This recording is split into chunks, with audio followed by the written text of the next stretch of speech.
எல்லாருக்கும் வணக்கங்க. இன்னைக்கு மதராசி படத்தோட ரிவ்யூ பார்க்கலாம்.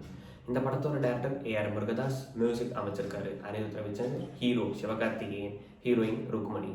தமிழ் இண்டஸ்ட்ரியில் ரொம்ப நாளைக்கு அப்புறமா மறுபடியும் வில்லனா வந்திருக்காரு வித்யுத் ஜமால்.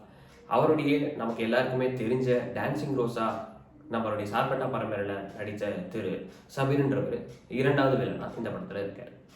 மற்றும் கேரள நடிகர் பிஜு மேனன் மற்றும் விக்ராந்தோட ஒரு நடிப்பு பட்டாளமே இந்த படத்தில் இருக்குன்னு சொல்லலாம். இந்த படத்தோட கதை எதை நோக்கி போகுது அப்படின்னா, என்ஐஏ அப்படின்ற கவர்மெண்ட்டால் நடத்தப்படுற ஒரு அகாடமி மூலியமா திரு சிவகார்த்திகேயன் தமிழ்நாட்டுக்குள்ள நடக்க போற அசம்பாவிதத்தை தடுத்து நிறுத்தது தான் இந்த படத்தோட கதை. தமிழ்நாட்டுக்குள்ள ஒரு தீவிரவாத கும்பல் அப்படின்னு இல்லாம ஒரு பெரிய சிண்டிகேட்டா ஒரு மல்டி பில்லியனர்ஸ் எல்லாருமே வச்சு ஒரு சிண்டிகேட், அந்த சிண்டிகேட் மூலியமா சில பல துப்பாக்கிகள் எல்லாமே ஒரு 8 ட்ரக் மூலயமா தமிழ்நாட்டுக்குள்ள கொண்டு வந்து அதை தமிழ்நாட்டுக்கு டிஸ்ட்ரிபியூட் பண்ணி துப்பாக்கி கலாச்சாரத்தை கொண்டு வரதுக்காக வர்றவர் தான் திரு வித்யுத் ஜமால். இதை எப்படி தடுத்து நிறுத்துறாங்க, இதுக்கு ஹீரோவுக்கு என்ன சம்பந்தம் அப்படின்றது தான் இந்த கதை. சரி, பொதுவாக ஒரு படத்தோட கதையை பார்த்தீங்கன்னா, கதையோ தலைப்போ பார்த்தீங்கன்னா அந்த கதையை சுற்றி தான் நடக்கும். இந்த படத்தோட தலைப்பு மதராசின்னு வச்சிருக்காங்க. அப்போ மதராசின்றது சென்னையில் இருக்கிற எல்லாரையுமே பொதுவாக குறிப்பிட்டு சொல்லுதான் மதராசி. இப்போ யாராச்சும் சொல்லணும், வேற ஊருக்காரங்க யாராச்சும் சென்னையில் இருக்கிறவங்கள சொல்லணும் அப்படின்னா, இவன் ஒரு மதராசி, இவர் ஒரு மதராசி அப்படின்னு தான் நம்மள சொல்லுவாங்க. ஸோ யாரோ ஒரு ஊருக்காரர் இல்லை வேறு ஊருக்காரர் ஹீரோவை இல்லை வேற யாராச்சும் குறிப்பிட்டு சொல்லுதான் மதராசி.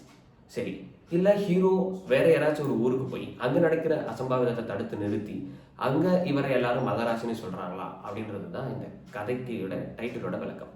இது எனக்கு புரிஞ்ச வரைக்கும் நான் உங்களுக்கு சொல்கிறேன். சரி, இப்போ கதைக்குள்ளே போவோம்.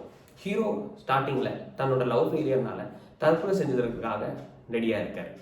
இதை பார்க்குற என்ஐஏ அகாடமி ஹெட்டான திரு பிஜு மேனன் அவர்கள், நீங்கள் தற்கொலை செய்துக்கணும் அப்படின்னா நீ மட்டும் தற்கொலை செஞ்சுக்கிட்டா இங்கே யாருக்கும் எந்த பயனும் இல்லை, உன்னோட உயிர் அனாவசியமாக போயிடும், உன்னோட காதலிக்கு நீ தற்கொலை செஞ்சுக்கிட்டது மட்டும்தான் தெரியும், இதனால எந்த பயனும் யாருக்குமே இல்லை, உன் உயிரை நீ வீணாக்காம நாட்டுக்காக செலவழிக்கல முடியுமா அப்படின்னு கேட்குறாரு. என்ன பண்ணணும் அப்படின்னு சிவகார்த்திகேயன் கேட்கும்போது, என்ஐஏல இருந்து ஒரு பெரிய நெட்வொர்க்கை நம்ம தடுத்து நிறுத்த போகிறோம். வித்யுத் ஜமாலோட டீம் ஒரு 8 ட்ரக் மூலயமா துப்பாக்கி கலாச்சாரத்தை கொண்டு வரதுக்காக ஒரு ஃபேக்ட்ரிக்குள்ளே கொண்டு போயிட்டு அங்கே இருக்கிற துப்பாக்கிகள் எல்லாமே வெடிக்க வைக்கணும் அப்படின்னு திரு சிவகார்த்திகேயன்ட்ட சொல்கிறார்.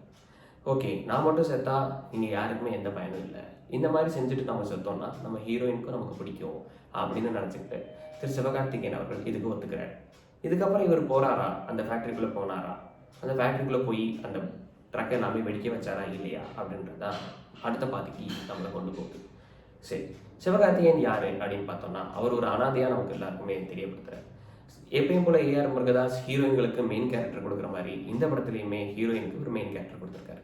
ஹீரோயினால தான் கதை மூவ் ஆகிட்டே போகுது. தன்னுடைய காதல் தோல்வினால தான் ஹீரோ தற்கொலை செய்ய போகிறாரு. அதனால தான் இவர் என்ஐஏல ஜாயின் பண்ணவும் செய்கிறாரு.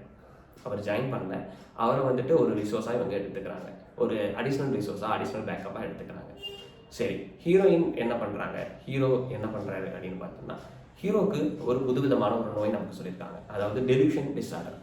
ஒரு பொருள், ஒரு நபர், ஒரு பொருள் இல்லை, ஒரு நபர் நமக்கு முன்னாடி இருக்கிறதா இவரே சித்தரித்து கொண்டு யாருக்காச்சும் ஆக்சிடென்ட் ஆனால் அவர் தன்னுடைய அம்மாவாகவும் அப்பாவாகவும் அவர் தன்னைத்தானே அப்படி ஒரு சித்தரித்து கொண்டு அவங்கள காப்பாற்ற முயற்சி செய்கிறாரு. நம்ம ரோட்டில் ஏதாச்சும் ஒரு சண்டை நடந்துக்கிட்டு இருந்தாலும் அவங்களோட அப்பா தான் அந்த சண்டைக்கு போயிருக்காரு, அவரை எப்படியாச்சும் காப்பாற்றணும் அப்படின்னு நினச்சி காப்பாற்றுறவர் தான் ஹீரோ.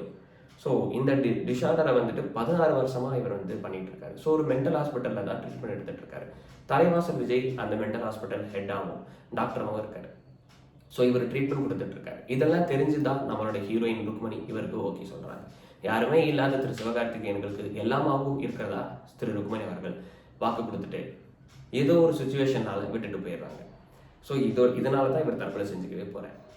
ஓகே, இந்த படத்தோட சினிமாட்டோகிராஃபி மற்றது எல்லாமே ஸ்க்ரீன் பிளே எப்படி போகுது அப்படின்னு பார்த்தீங்கன்னா, அங்கங்கே லேக் ஆனாலும் மற்றபடி இந்த கதை எங்கேயுமே போர் அடிக்கலை. ஆக்ஷன்ஸில் எல்லாமே பிச்சு உதறிட்டு இருக்காங்க. அனிருத்தோட இசை எப்பயும் போல இல்லாமல் கொஞ்சம் மாற்றமாகவே இருக்குது. தங்கப்பூவே பாடல் எல்லாரையுமே ரொம்ப பிடிக்க வைக்குது. மற்றபடி பார்த்தோம்னா இந்த படத்தோட வேற எதுவுமே நமக்கு ரொம்ப மூஞ்சி சுளிக்க வைக்கிற மாதிரி எந்த விஷயமும் கிடையாது. குழந்தைகள் எல்லாரும் இந்த படத்தை பார்க்கலாமா அப்படின்னு கேட்டால் இந்த படத்துக்கு யூஏ ரேட்டட் கொடுத்துருக்காங்க. ஆக்சுவலாக பார்த்தா இந்த படத்துக்கு ரேட்டட் கொடுத்துருக்கலாம். இது என்னோட சஜஷன்ஸ். படத்தோட செகண்ட் ஹாஃப் ஃபுல்லாமே அடிதடியாக தான் இருக்குது. ஆக்ஷன்ஸ் ஒவ்வொன்றும் தரமாக எடுக்கப்பட்டிருக்கு. லாஜிக் மிஸ்டேக்ஸ் நிறைய இடத்துல இருந்தாலும் ஹீரோ கிரேன் ஓட்டுற சீன்ஸ் இதெல்லாம் அவருக்கு எப்படி ஓட்ட தெரியும் அப்படின்னு நமக்கு கேட்க தோணுது.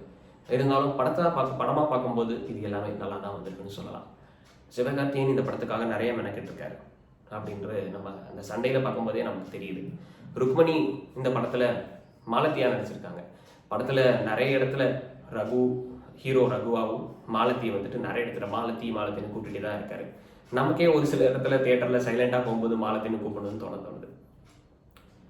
மற்றபடி இந்த படத்தில் வேற என்ன இருக்குது சுவாரஸ்யமா அப்படின்னு பார்த்தோம்னா, பெருசாக ஒன்றும் இல்லை. ஏஆர் முருகதாஸோட இம்பாக்ட் எதுவுமே இல்லைன்னு அப்படின்னு நமக்கு தெரிஞ்சாலும், நமக்கு எப்படி ஸ்லீப்பர் செல்ஸை சொல்லி கொடுத்தாரோ, ஸ்லீப்பர் செல்ஸ் ஒன்று இருக்குன்னு நமக்கு அறிமுகப்படுத்தினாரோ, அதே மாதிரி ஏழாம் அறிவு படத்து மூலியமா இந்த மாதிரி ஒரு பயோவார் வருன்றதை நமக்கு எப்படி அறிமுகப்படுத்தினாரோ, கஜினி படத்தில் அவருக்கு 15 மினிட்ஸில் மறந்து போகிற ஒரு விஷயம் இருக்குன்னு அவங்க சொன்ன மாதிரியும் இந்த படத்துலையும் அவருக்கு டெலியூஷன் டிஸார்டர் இருக்கணும், நாட்டுக்காக துப்பாக்கி கலாச்சாரம் வந்துடக்கூடாது அப்படின்றதுக்கான ஒரு முன்னோட்டமாக இந்த படத்தை அவர் எடுத்திருக்காரு. இதுக்கு ஏஆர் முருகதாஸ் அவர்களை நம்ம பாராட்டியே ஆகும். பெரும்பாலான ஏஆர் முருகதாஸ் படம் மாதிரி இது இல்லாமல் இருந்தாலும், அதோட பெரிய இம்பாக்ட் இல்லாமல் இருந்தாலும், படத்துடைய முதல் 10 நிமிஷம் அதிரடி கிளம்புது. இன்டர்வல் ஃபோன் கால் மூலியமா as usual AR Murugadoss super.